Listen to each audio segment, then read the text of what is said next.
Any other questions, Coach? I know that going into this, toughness was a big message for you. It seemed like from the opening tip, you guys were the tougher team. How proud of you was the way they responded? Yeah, it obviously, with the way things went in the second half up in Minneapolis, whatever it was a couple months ago, that's what really defines this team. Since that game, you look at Minnesota, Ben Johnson's done an absolutely phenomenal job with this group, and they really pride themselves on winning the glass, winning the 50-50 game.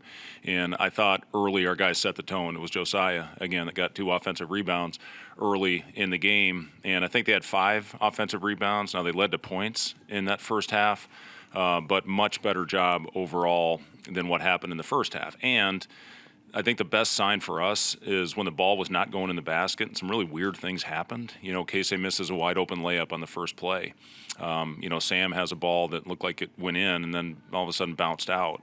Casey had 2 wide open threes. We missed a couple other easy ones, and we still had an 8-point lead at halftime. So, if our guys continue to buy into that, that's not always easy to continue to defend and continue to grind out possessions when the ball's not going in the basket. It's human nature sometimes to get a little deflated, but I thought our guys pretty much all the way through. We had one little minute and a half stretch where they cut, I think, the 12-point lead down to 6, got a big basket to put it back to 8, and then I thought the aggressiveness we came out with in the second half was exactly where we needed it to force it back to double digits, and had a good half. Our movement was better, I thought, in the second half, and our guys finished plays.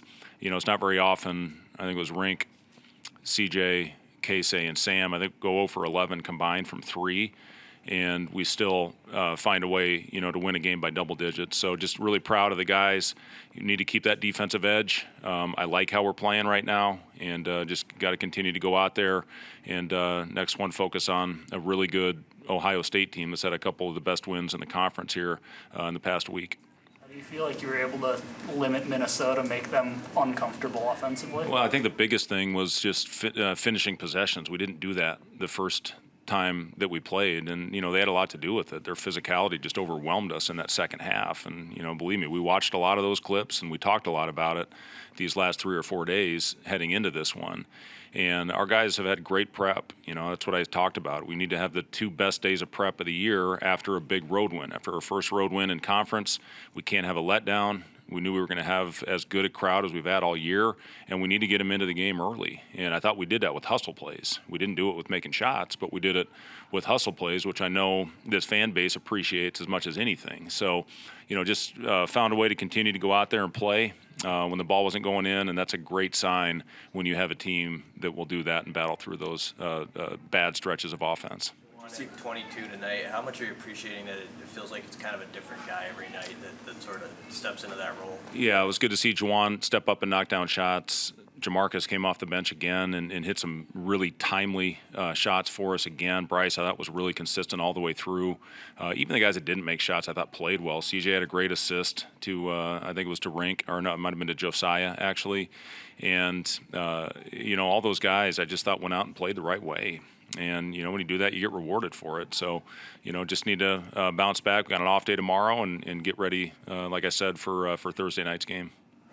You said after the loss to Maryland that you crumpled up the sheet for the physical exercise and, ramped up practice. Now that you're getting into March, the end of the season, what are practices looking like? Yeah, it's we're still getting. We'll get after it on what'll be Tuesday. We'll get after. We'll have a good high load day, and then we'll back off on Wednesday for I guess a 5:30 Central Time start, 6:30 Eastern, and just that's right now what it's about. I mean, I'm not going to wear them out. We're playing. It's actually the least amount of games we've played with this recent stretch we've had after the bye week. Had an off day and 2 days of prep. That's what these last 3 have been, and you got to take advantage of this time. I think the only game left is the Rutgers game when we play Thursday, and they have 2 days of prep without an off day. So, you take advantage of it. You give them a good off day. We track their jumps to see what their numbers are like, and that tells us how fresh their legs are. And our guys' jumps right now are as good as they've been all season. So, we've tried to put a plan together. I know I've complimented our sports science department a lot over the years, and they do a phenomenal job of setting up the week, what it should look like. And as you pointed out, going after the Maryland game, I didn't like what I saw. We had to come in and beat the hell out of them basically for 3 days, and they've been better since then. So, our guys are locked in, man. They've really done a good job of following game plan, scout discipline, all the things you have to have. And again, you got to win ugly at times in this league and in this business.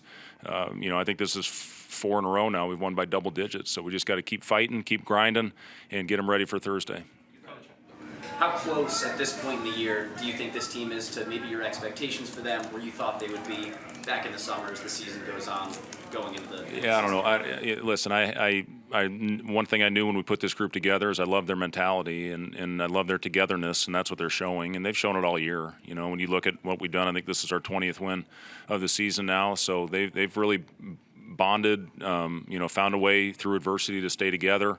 Obviously last game we got a much needed road win and then followed that up with a really good performance. So, I like the way we're playing. Just like I said, you got to keep it going. You can't exhale right now. This is too important. It's too big at this time of the year to have a letdown. We got to keep moving in the right direction.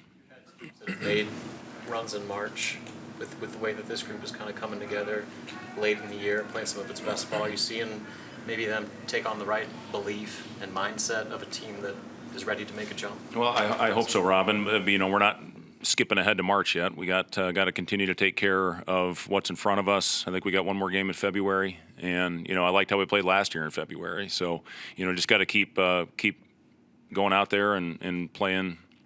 One game at a time, which, I know I use that stupid ass cliche a lot, but it's what it's all about. One game at a time, and hopefully we can play a complete game at Ohio State on Thursday. Is there something to the February runs last year, this year? Is that like a thing that you... It's a good question. I just, it's obviously different with different teams, but, I like the way that group was, I liked what they were all about last year. Obviously with Bandamel and Gary going down, we found a way to play some really good basketball at the end of that season. This year, we've just continued to take steps in the right direction, and we're going to have to continue with that. Fred, what was it about this game that brought so much intensity and energy out of your team? Well, it's really been the last, energy for us all year, I think, has been one of the positives for this team. But it's, they put it on us that first game, and, our guys didn't like how that game finished.